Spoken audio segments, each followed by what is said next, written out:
জানো, কাল না ভাইয়ের স্কুল থেকে কল এসেছিল। ভাইয়ের ম্যাম বলছিল ভাই নাকি রোজ স্কুলে অনেক লেট করে যায়। আর এই কথাটা শোনার পর তো আমার বাবা মা অনেক চিন্তায় পড়ে গেছিল, কেননা আমার ভাই তো রোজ টাইম মতোই বাড়ি থেকে বেরোয়, তাহলে রোজ স্কুলে লেট করে কেন যায়। তারপর দুপুরের দিকে আমার ভাই যখন স্কুল থেকে বাড়িতে ঢুকছে, আমি দেখলাম একদম খুশি খুশি নাচতে নাচতে লাফাতে লাফাতে গান করতে করতে বাড়ি ঢুকছে। এমন ভাবে হাসি খুশি ভাবে বাড়ি ঢুকছে জানো, কিছুই করেনি।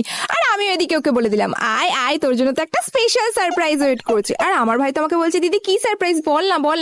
আমি তো বলছি, দাঁড়া, এক্ষুনি তো তুই নিজেই জানতে পেরে যাবি। আর ওইদিকে আমার বাবাও তো সকাল থেকে ভাইয়ের জন্য ওয়েট করছে যে ভাই কখন স্কুল থেকে বাড়িতে ঢুকবে। আর ভাই তো বাড়িতে ঢোকাই মর্তর, বাবা ওকে নিজের কাছে ডেকে নিল। আর ভাইও বাবার কাছে গিয়ে বললো, হ্যাঁ বাবা বলো। বাবা তখন বললো, তুই কি জানিস আজকে তো স্কুল থেকে কল এসেছিল, তোর ম্যাম বলছিল তুই নাকি রোজ স্কুলে অনেক লেট করে যাস, কিন্তু তুই তো রোজ বাড়ি থেকে ঠিক টাইম মতো বেরোস, তাহলে রোজ স্কুলে লেট করে কেন যাস, সত্যি করে বল তুই কোথায় যাস। তখন আমার ভাই বললো, আরে বাবা এইসব তুই রাস্তায় লাগানো বোর্ডটার জন্য হয়। তখন আমার বাবা বললো, কি ধরনের বোর্ড, কেমন ধরনের বোর্ড। তো তারপরে আমার